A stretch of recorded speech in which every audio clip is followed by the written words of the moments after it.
Welcome to your Chet TV News. I'm Trevor McManus. Now here are your top stories. An attempted murder suspect has been released. The Trans-Canada Pipeline made its stop in Chetwynd and has updated the public. The Right In, Right Out project is on schedule, and so far, there are no setbacks. A 39-year-old Chetwynd man has been charged with attempted murder. The incident occurred on August 7th when he attacked another man with a mallet. Michael Oulet has been released from police custody on an appearance bond. He's set to appear in the Dawson Creek Provincial Courtroom August 22nd. Man who he attacked is out of hospital and is said to be doing well. Members of the Trans-Canada group delivered an informative session inside the Chetwynd Rec Centre a few nights ago, making their third and final stop in the Peace region. The full agenda revolved around the proposed North Montney mainline project. The project manager, Jean-Pierre Hoyek, spoke to Peace FM. I'm joined by JP, the project manager for Trans-Canada. JP, thanks for joining me. Thank you for having us. Can you tell us what you're doing here today? So we're in Chetwynd. We have an open house to let the folks of Chetwynd know about our proposed North Montney mainline project for Trans-Canada, which is NEB regulated, so National Energy Board regulated project. And we're here to let folks know what our next steps are going to be on the project and what our activities are so far. And let's talk about those next steps. So we're gathering information in the field, doing environmental studies, and trying to capture all of the concerns that we may have from the public, which is why we're here for the open house. Next steps would be to file the application to the National Energy Board in the fourth quarter of 2013 this year. And how's the response been thus far? So far it's been pretty good. We've had a lot of industry support. A lot of folks here are looking for opportunities when the project starts moving forward. We have been capturing any concerns that folks may have with how it is that we're going to be constructing the pipeline or reclaiming the right-of-way once we're done construction. So we have been letting them know how it is that we're going to be doing some of the watercourse crossings or how we're going to anticipate to carry out those crossings. So it's overall, I'd say it's been very, very positive. So. If everything goes according to plan, when would it begin and where does it start? So the project does start about 35 kilometers southwest of Fort St. John. It goes northwest direction for about 190 kilometers northwest of Fort St. John. So total the project is 305 kilometers, and we're looking at up to 48-inch diameter pipe, and it's going to be carrying a sweet natural gas. That's what we're going to be transporting. And if everything goes correctly, when would you break ground? We would be breaking ground to construct supporting infrastructure in the first quarter of 2015. Infrastructure would be such as camps, access roads, staging areas, and then the actual pipeline construction would begin the third quarter of 2015. Thank you so much for your time. Thank you very much. The 305 kilometers of pipeline would deliver sweet natural gas to neighboring communities. Members of a Penticton-based construction firm continue to work on the Right In, Right Out project outside the rec center. Construction, which is set to give the rec center a facelift and a new turning lane, began midweek. Aaron, the foreman from the crew, spoke about the progress. I'm joined by Adam. He's the foreman of the Colmar project here. Adam, thank you very much for joining me. You're welcome. Can you tell me what you guys are doing here? We're just doing an upgrade to the road widening, a left in and right out turn lane, and some upgrades to the front face of the rec center.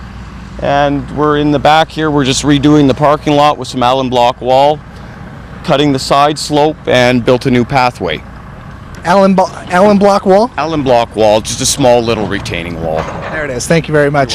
Right now it's not too bad. It's not taking away too many of the parking spaces, but I hear it could eventually affect them. We'll have to maybe park around back for a while. We are on schedule, and we've been here for 3 days and should last, I think, about 6 weeks, give or take. And you're planning on doing a facelift for the front of the building as well? Just for a small section in front here, not the whole way, but just a small section. Anything surprised you about the area so far? No, she's been a beautiful town, and people have been great, friendly, and all's good. Yeah, I think it's a good idea. All right, good luck with your project. Thank you very much. Thank you. The construction is scheduled for the next 6 weeks and currently is on schedule. Moving to Dawson Creek now, the 4 nominees for the vacant mayor post met with the media Friday afternoon. Dale Bumstead, Ron Glossley, Bud Powell, and Alvin Stedel were given direction and rules for their campaign, which officially begins Monday. Bumstead has previous political experience as he's a former city councilor. Powell also sat on council while Stedel was a councilor for over 10 years. Glossley is the only nominee who doesn't have any political experience. The by-election will take place September 14th with advanced polling available also on the 4th and the 11th. In sports, the Dawson Creek Junior Canucks front office were disappointed with the turnout from this past weekend's minicamp. Camp was supposed to weed out some of the most talented younger players in the Peace region. Coach Eric Fulton voiced his displeasure. How did the camp down in Smithers go last weekend? It went pretty poorly, actually. We didn't get the turnout we wanted. I think everybody tried hard, and I think we got to look at what dates we're doing it next year, but the effort that was put in by the team was good, and it showed initiative for us to try and find some players. We did get lucky. Out of the small group we had, there were 3 or 4 kids that are definitely skilled hockey players and might have an opportunity to play here. Are they going to come into camp, main camp in a couple weeks here? We're hoping so. We know 2 are, and there's another 2 that are going to camp at another spot, and if things don't work out there for them, they expressed interest in coming here, so hopefully they still are interested when they are done. I suppose the interesting thing with bringing in players from out of town, something that you haven't done really in the last couple of years, is that they would need a place to stay. Are you looking for billets for these kids as well? Well, I personally am not. Maybe I should be, but I think there's people on our organization that definitely need to find places for these kids to stay. And if there's anybody inside Dawson Creek that is looking to house one of these young men, we have a strict code and policy for how they act, and there's monetary involvement. It's not just free to look after these young men. There's money given out and definitely some care taken to ensure that they act accordingly in people's houses. I know I was a billet when I played junior, and it was a great experience for myself, and I'd like to thank the family as well. So if we could have people in Dawson Creek that maybe volunteer, they could get a hold of Ashley Rood or Neil Schumann. That'd be great. All right, Coach, thank you so much for your time, and looking forward to the beginning of camp and the regular season, of course. Hope to see quite a bit of you in the coming days. Yeah, I'm excited to get on the skates and get going. All right, thank you so much. Bye. Bye. The camp was not a complete loss, though, as the Junior Canucks have expressed interest in 3 to 4 players from the camp. The NWJHL preseason begins mid-September. Staying in local hockey now, the Dawson Creek Senior Canucks have announced a special game against one of the most storied franchises in NHL history. So originally the council was approached, or the city was approached through the Montreal Canadiens alumni. They were looking to bring the team out of the Montreal, Quebec area and take a tour of the Western. Probably originally they looked at BC and the Edmonton corridor north, and which created an opportunity for us to at least explore that opportunity and brought that report to council for their consideration. And the biggest part was finding the partner or the team basically to play them, which was a great opportunity for our senior Canucks to partner in with us. Although the city is taking that partnership risk, it's an event that we would do with the city and bringing sport recreation events to Dawson Creek. And in this case, Dawson Creek Senior Canucks have an opportunity to promote and market their team and potentially make a little bit of money to offset their current operating dollars for the year.